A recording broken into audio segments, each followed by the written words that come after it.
वो कौन थी जिसने एक कोकेन स्मगलर को अरेस्ट किया?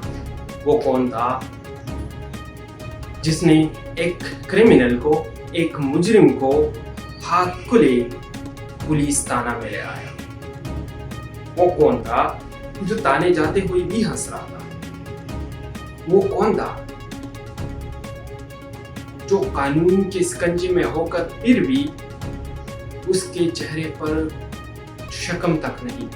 दोस्तों, आज मैं आपको अनमोल की कहानी सुनाऊंगा जो अपनी नौइयत में बहुत अनमोल है।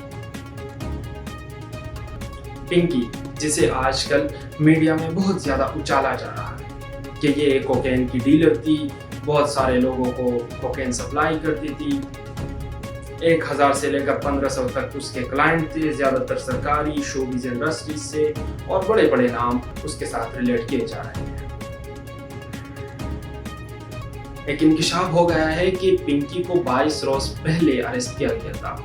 अब तक उस पर तशद्दुद किया जा रहा था ताकि वो उनकी ज़बानी बात करे जिन्होंने इसको अरेस्ट किया है, उनसे वो कुछ उगलवाया जाए जो वो चाहते हैं। अब इनसे क्या उगलवाना है और कैसे उगलवाना है ये तो हमें नहीं पता, लेकिन जाहिर है जितनी मेरी एनालिसिस है, मैं अपनी एनालिसिस के बेस पे ये आपको ज़रूर कह सकता हूँ कि ये भी एक प्रोजेक्ट है।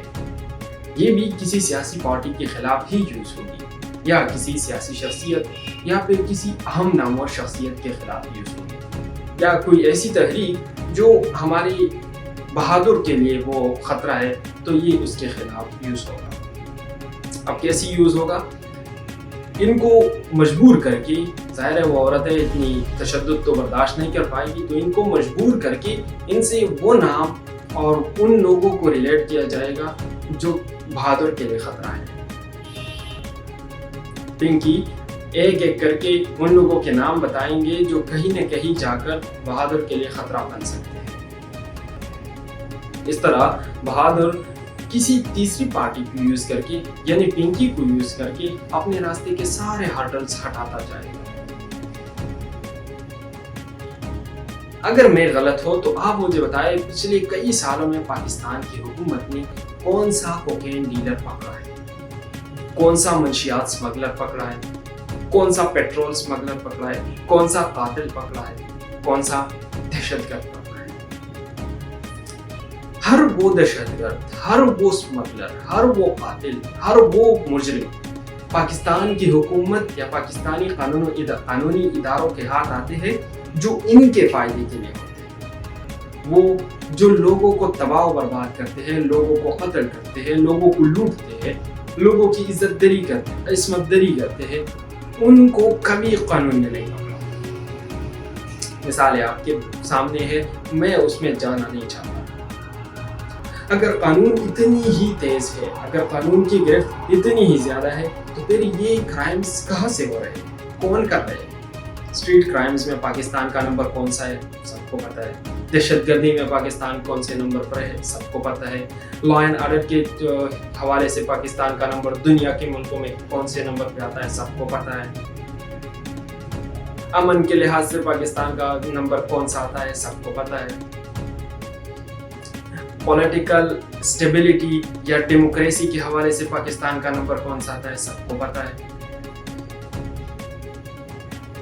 अगर कानून इस तरह अपनी मफाद के लिए क्राइम्स को इस्तेमाल करती है, तो जाहिर है आगे हम कैसे बढ़ेंगे?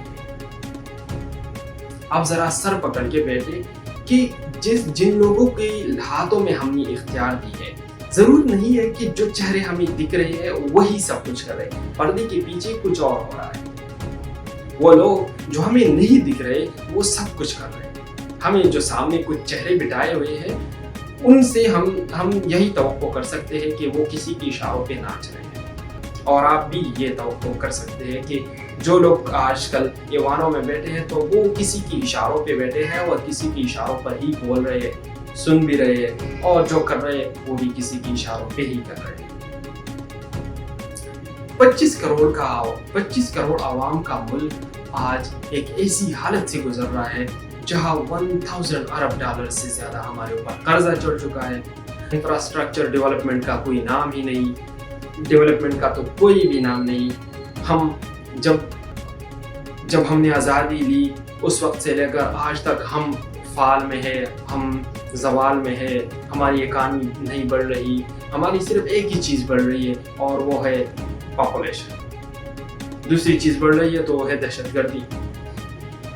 تیسری چیز بڑھ رہی ہے تو وہ ہے قوم میں اور عوام میں اس سسٹم کے خلاف غصہ. اب اس غصے کو کیسے استعمال کرنا ہے اس کو سمجھنا چاہیے.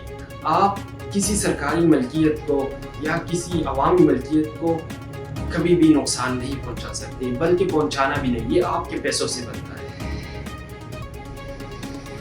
سابق وزیر اعظم جب گرفتار ہوئے تو آپ لوگوں نے بہت ساری جگہوں پر ایسے نقصانات کیے جو وہ آپ کے پیسوں سے بنے تھے، جیسے موٹر ویز کو جلانا، ریڈیو اسٹیشنز کو جلانا یا بہت سارے اور عمارتیں. یہ آپ کے پیسوں سے بنتے ہیں تو اسے نہیں جلانا چاہیے. آپ کو اپنے غصے پر کنٹرول کریں.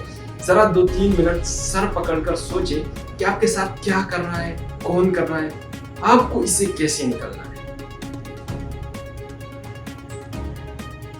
یہ جو نیو پروجیکٹ لانچ ہو گئی ہے جس کے بارے میں نے آپ کو بتایا، یعنی انمول، یہ بہت ہی انمول ہوگا. آگے جا کر آپ کو پتہ چلے گا کہ یہ کس کے خلاف استعمال ہونے والی ہے، کس کو اس سے زیادہ فائدہ ہوگا.